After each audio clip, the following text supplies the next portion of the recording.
예, 지난 시간에 그 김정일의 선물 이야기 하다가 시간 상관계에서 마쳤는데 이어갑시다. 돈 있는 김정일 이야기. 네. 사실은 그 북한에서 뭐 우리 80년대에 입대했을 때까지만 해도 북한 군인들이 몇 끼는 아니더라도 일주일에 한 번씩 닭을 먹었고, 네, 뭐 사실은 풍족하게 잘 살았죠. 뭐 잘 살 수밖에 없었던 게 88년도 89년 북한이 사실 배급제라는 게 무너지기 시작한 건 92년도부터 무너졌습니다. 뭐 북한 사람들은 어떻게 평가를 하겠는지 모르겠지만 제가 느꼈던 것은 북한이 그만한 그 고난의 행군이란 걸 겪게 된 것은 김정일이가 후계자로 올라서기 위해서 포석을 깔기 위해서 국가돈을 탕진했다는 거예요. 한마디로 엄청나게 탕진했다는 겁니다. 한마디로 13차 세계 청년학생 축전부터 시작해서 뭐 그때 뭐 다찌아라고 해가지고 대표님은 아시지 않습니까? 루마니아에서 들여온 승용차들이 평양에서 막 다닐 때인데 89년도 13차 세계 청년학생 축전을 완전히 성대하게 했습니다. 그런데 이게 김일성을 우상화하기 위한 게 아니라 후계자 김정일을 내세우기 위한 밑밥이었다 그겁니다. 그때 돈을 탕진한 데 의해서 이제 자본주의도 아닌 사회주의 나라에서 부룬제 군사대학에 간다는 것은 국가가 전적으로 그 유학생 비용을 다 댄단 말입니다. 그렇죠. 그러면 그 수많은 군인들에게 국가가 한마디로 돈을 들여서 공부를 배워준 애들을 김정일이는 자기 정권을 잡기 위해서 말도 안 되는 이유를 뒤집어 씌워가지고 숙청을 한 거 아닙니까? 그러니까 북한은 그때부터 경제적으로 피폐해지기 시작했는데 92년도에 김정일이가 들어서면서 동굴아파 연계를 맺었던 동굴아파에서 들어오는 물자가 없음에도 불구하고 김정일이는 또 중국이란 나라에다가 돈을 퍼부어 가지고 수많은 100만이나 되는 그 북한 군인에게 시계를 선물을 주고 이런 식으로 이제 그 자기가 정권을 들어졌을 때는 사실 국가 돈을 탕진을 한 거죠. 그 이후부터 93년도부터 이제 배급제가 무너지고 북한의 사회가 고난의 행군이라는 게 오기 시작했죠. 김정일의 죄가 얼마나 크냐면요. 뭐 여러 분석들이 나오는데 저는 여기에 동의합니다. 소위 그 자기의 세상을 만들기 위해서 김정일이가 뭐 처음에 했던 게 혁명가국, 네. 뭐 소위 소설, 시, 음악 예술의 대가라고 자처하면서 그걸 다 만들어 버렸죠. 그건 그런 대로 넘어갈 수도 있는데 광복거리, 통일거리, 문수거리. 네. 이런 것들이 소위 그 유경체육관 이런 것들이 13차 세계 청년학생 축전을 위해서 만들어진 거예요. 그때 북한의 모든 자금이 다 탕진됐어요. 네.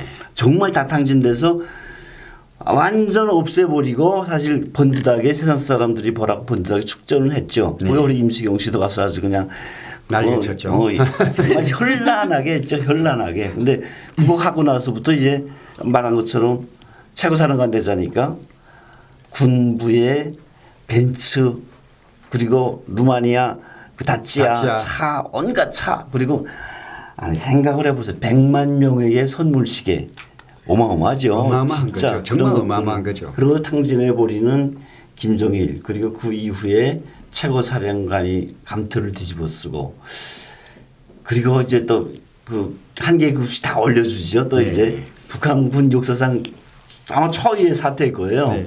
저는 서희였다가 이제 다시 한계국 승진하려면 3년을 기다렸어야 되는데 1년 반 만에 하나 떠주더만 그래서 와 이런 장군님 배려를 아주 그냥 뼈로 느꼈던 적이 있는데 지금도 저거 하나요? 마대별 주나요? 마대별 뭔지 아나요? 그러니까 마대별이 뭐예요? 2009년도 이제 딱 입대하니까 그 메달 자체도 안 주더라고요. 그래가지고 아니 우리 선배들한테 듣기는 그 각산 메달, 걸그룹 메달 하면서 아니 별은 뭐 별로 그냥 계기 때마다 그냥 올려줍니다. 우리 여기 김지영 씨가 마대별이 뭐냐고 물어보는데 마대별이라는 게 한마디로 말해서 하늘의 별을 마대다가 막 잡아 뜯어다가 막 준다는 거예요. 마대처럼 준다는 거예요. 저도 그거 처음 듣습니다. 그렇죠. 그때 당시에 김정일이가 충성을 유도하기 위해서 이게 북한군의 군사 규정이라는 게 있잖아요. 그리고 내무 규정도 있고 군사 규정도 있고 한데 몇 년을 군복무를 해야 되고 충성심에 따라서 이제 직급에 별을 달아주는데 마대별이라는 건 상관없이 그냥 내가 최고 사령관 됐으니까 너네들한테 후하게 그냥 별 줘주마. 별 하나씩 그래서 준다. 소위를 박았던 사람들이 중위가 되고 중위가 됐던 사람들이 상위가 되고 이랬는데 그때 당시에 대의가 북한이 제일 많았을 때 왜냐하면 북한이란 건 중대로 시작을 해서 군이 형성되다 나니까 거의 중대장들은 대위급이었어요.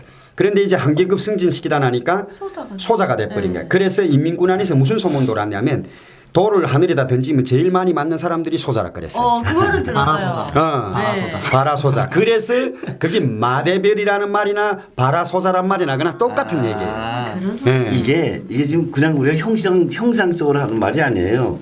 내가 군단지휘부에 있었을 때인데 진짜 계급장을 마대로 가져왔다. 마대로. 그리고 북한군은 여기하고 달라서 이제 천으로도 여기다 하던데 북한군은 별을 실제로 억악별을 서희도 달아주고 그렇죠. 용관국도 달아주잖아요. 이게 어떤 거는 이게 별을 이만큼 가져오더라고.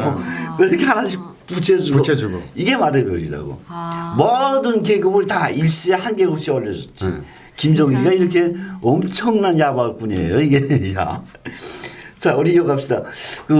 우리 김일성 시대에 사실 저는 군인은 주는 밥 먹고 열심히 일했어요. 물론 저직 생활하니까 뭐 배는 고프죠. 그래도 내가 후배들한테 이야기 들어보니까 우리는 정말 선비들이더만 그냥 주는 밥 먹고 뭐 배불린 뭐 먹어도 그래도 먹고 정말 장군님께 충성하기 위해서 열심히 훈련을 했어요.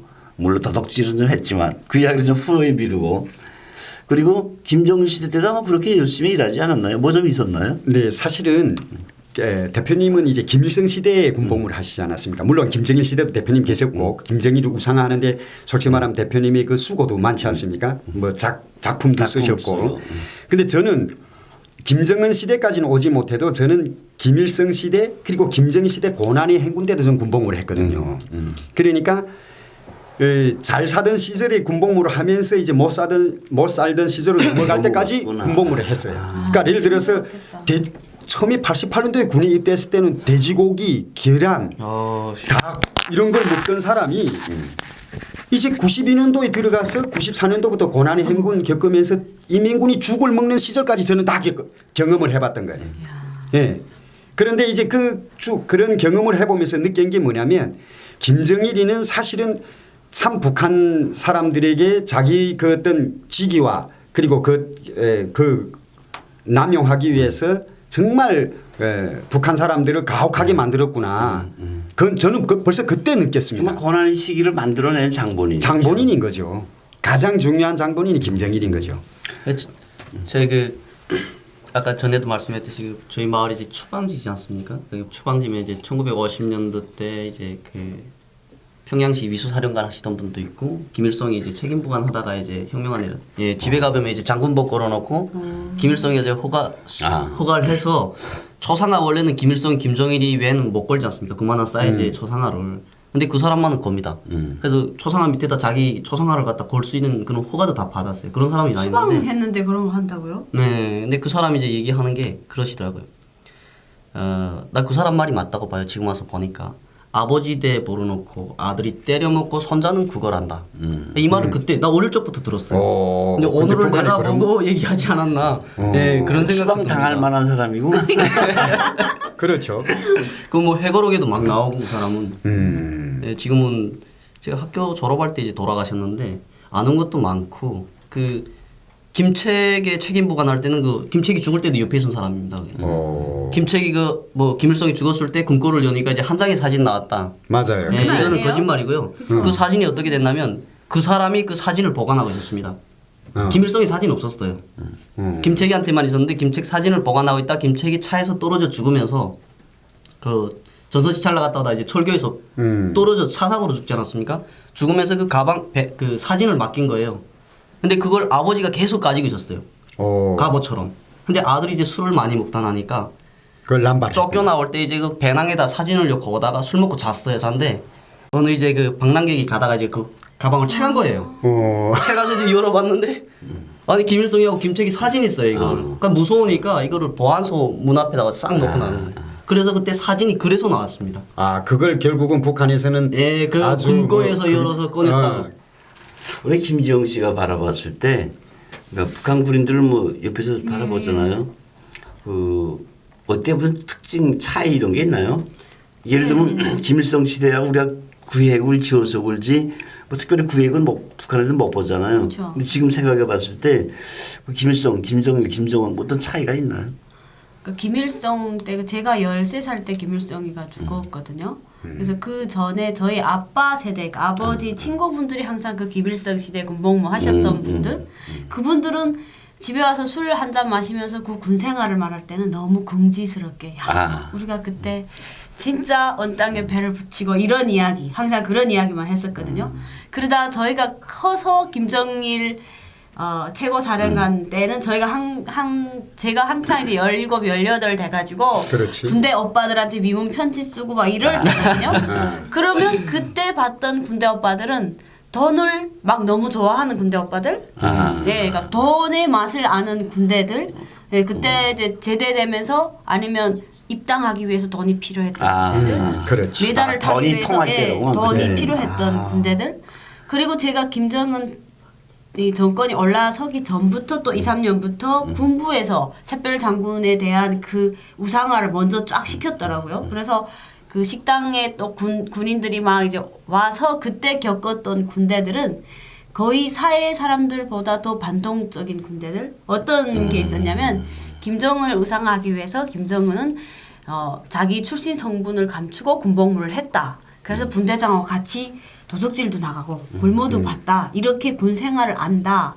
그런데 어느 날 그게 최고사령관이 됐고 그 분대장은 그 덕에 종합대학 갔고 이런 소문이 막 돌면서 그런 소문도 네, 나네. 그 군인들 속에서 뭐라 했냐면 야 어떻게 하면 우리도 잘만 태어났으면 정훈이처럼 사령관 됐지 않겠니? 막 이런 그런 말을 막 이야기를 해요? 하는 군대들을 봤거든요. 그래서 반동들이네. 네 완전 군대들 아니 근데 그러더라고요. 지금 대표님하고 저 같은 경우에는 뭐가 궁금하냐면 그 이자 대표님 말씀하신 것처럼 김일성의 시대에서는 진짜로 국가를 위해서 군복무를 한 군인들이었고 정말 우리 충성했지. 김지영 씨 말한 것처럼 김정일 때는 돈을 알기 시작한 군대였단 말이에요. 그러면 돈이 필요했던 군대. 네, 필요했던. 그러면 우리 김현철 씨, 아까 이 현철 씨네 군복무를 할 때는 돈을 쓸 줄 아는 군대들이 됐다는 얘기잖아요. 아 거기다 또 한마디 버틴다면 돈을 어떻게 벌 것인가를 먼저 생각하고 아이고야. 네 그걸 그러니까 이게 쓰는 것보다 버는 게 기본입니다. 어떻게 버는가가. 와, 그러니까 이게 그 우리는 이게 도무지 이게 상상이 안 되는데 이거 어떤 때는 이렇게 김정은 시대 군복무를 하던 분들을 만나보면 설마 막 이런 얘기까지 막 나오거든요.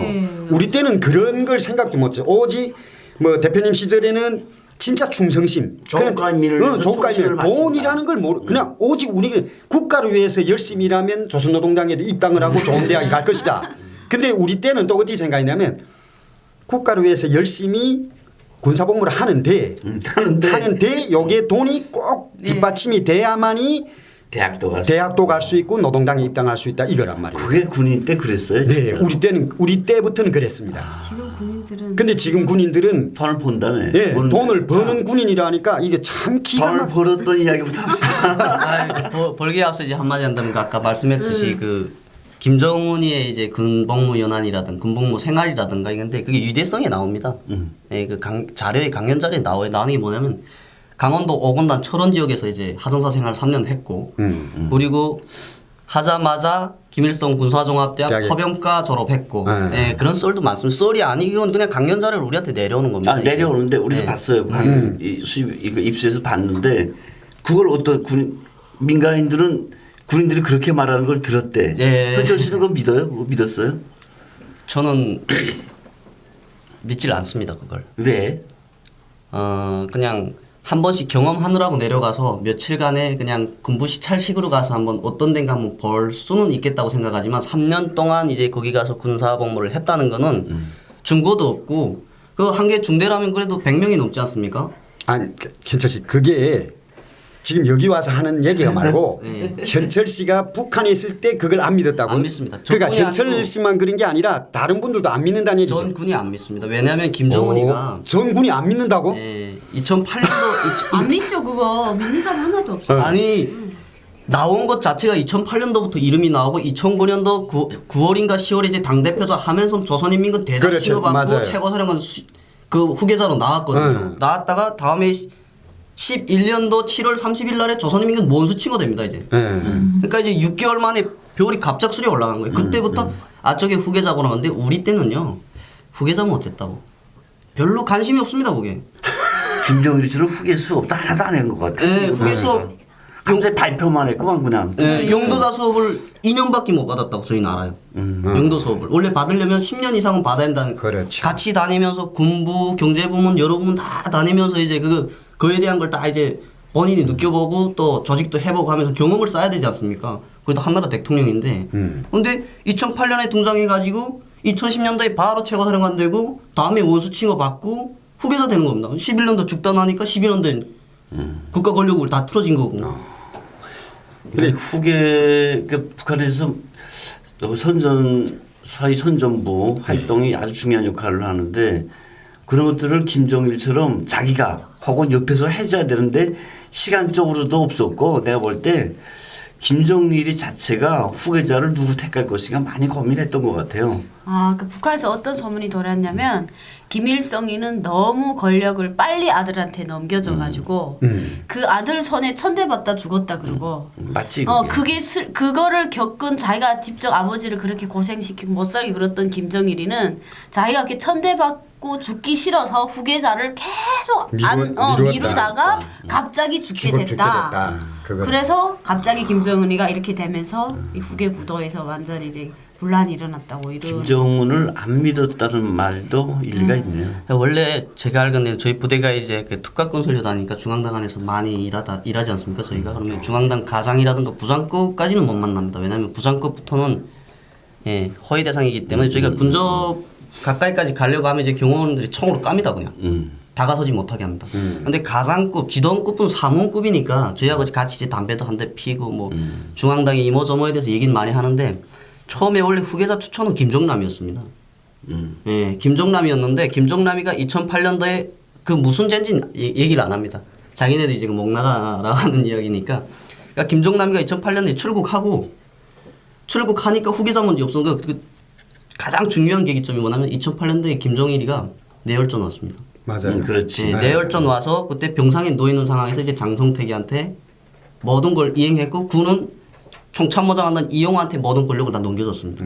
그래서 군의 통수권자는 이용호였고 그리고 경제부문은 장성택이가 틀어잡고서 국가의 전반적인 경제 시스템을 장성택이가 다 관할하고 관리하고 했습니다. 그게. 그러다 보니까 이제 김정일이가 바쁘지 않습니까? 이제 죽은 다음에 내가 권력을 누구한테 넘겨줄까 해가지고 바빠서 시작한 게 이제 김정은입니다. 그러다 보니까 저는 뭐 그 이용호도 뭐 올라서자마자 바로 죽이지 않았습니까? 그렇죠. 원래 우리가 여기서 북한 내부 강연 자료 같은 것들을 많이 이제 갖고 왔는데 2006년도부터 사실 평양의 어머니라는 시도 나오고 그러니까 그때부터 시도를 했을 거예요. 그 2008년도 전부터 내적으로 조금 시도를 했었는데 그게 뭐 어떻게 하냐면 저희는 장성택이가 막 그 경제를 맡았다 하는 것도 다 평양시에서 소문이 났었고 하는데 이번에는 진짜 대통령이 딴 사람이 되지 않을까 이런 생각도 했었거든요. 혹시 김정일이가 그 내혈전 평양시 그때 10만 명 대합창 공연 다 세팅해놨다가 그날 아침에 1호 행사 안 하는 바람에 야 이게 무슨 일이야 해서 소문이 김정일이 내혈전이다 이런 게 퍼져서 그 전부터 어떤 게 있었냐면 이번에 대통령이 다른 사람일 수도 있겠다. 왜? 후계자가 없는 상태에서 김정일이가 쓰러졌다 하니까 이걸 어떡하냐. 이번에는 장성택이가 사이가 나서지 않으면 다른 사람일 수도 있겠다. 막 이렇게 수근수근 했었는데 가고 이제 갑자기 포치를 한 게 뭐냐면 그 김만유 병원 아니면 이렇게 그런 단체들에서 2월 16일 공연을 하면서 가족 모임에서 이런 프랭카트를 걸었는데 우리는 백두 혈통의 자제분들께만 충성을 다하렵니다. 이런 걸 들고 공연을 한 거예요. 그러니까 이 공연이 문제야. 네, 그러니까 이게 그때부터 벌써 장성택이 하지 않을까 이렇게 하면 사람들 속에서 장성택이 하면 중국 같은 특색인 사회주의 한다 막 이렇게 소문이 돌았는데 간부들이 아니라 벌써 공연 시스템이 백두 혈통 자제분들한테만 이제 충성을 하겠다 하는 건 장성택이는 아니다 이 소리라는 거죠. 그래서 그럼 뭐 하나 있겠다 해서 나선 게 김정은이다 이렇게 알았죠. 그 이야기 하자면 끝이 없는데 자, 또 군대 이야기로 돌아갑시다. 자, 그래서 돈 버는 군대 이야기. 어떤 것들을 해서 군인들이 돈을 벌어요? 뭐 여러 가지입니다. 돈 버는 게 일단은 예, 모든 부분에 다 군이 동원돼서 돈 번다고 보시면 돼요. 일단은 뭐 조직적으로 움직이는 외화벌이도 있고, 예를 들면 장성택이가 가난했던 이제 54부처럼 해외에 이제 석탄을 무역해서 돈 버는 데도 있고, 또 저희처럼 이제 개인적으로 평양시 부동산에 특기를 하던가, 아니면 어떤 애들은 이제 kum장에다 특기를 해서 구모를 해서 버는 애들도 있고. 근데 이게 내가 돈에 밝히고 내가 무엇을 내 이익을 위해서 하자는 건 아닙니다. 원래 시작은. 그 시작하다 보니까 내가 그렇게 변한 거지. 내가 주도적으로 나서서 무엇인가 하겠다고 하는 국가 자체가 그렇게 하게끔 만들어 놓으니까. 예를 들면 콩농사. 계속 말하지 않습니까? 콩농사 계획 주니까. 그 계획을 최고사랑은 명령으로만. 최고사랑은 명령입니다. 이건. 그리고 총정 측에서 분기에 한 번씩 계속 검열 내려고 콩창고 열어봐서 만약에 너네 군부대 몇 명이냐? 400명이다. 너 1년 동안 먹을 콩 식량이 얼마야? 뭐 21톤 700입니다. 하면은 21톤 700이 차 있어야 됩니다. 그거. 거기서 몇 달을 먹었으면 어느 정도 소비했구나. 이게 찍혀야 되고. 그러니까 이 보관용으로 딱 보관해야 되는데 사실은 뭐 콩농사 하라고 방침 내려면서 뒤에 따라 내려오는 게 뭐냐면 농경지 개간. 예, 개간해가지고 그러니까 빈 땅들을 찾아서. 예, 활용해라 이건데 북한 땅 솔직히 알지 않습니까? 다 산성화돼가지고 농사가 안 됩니다 거기가. 빈 땅도 없이 네. 어디 있나? 그렇죠.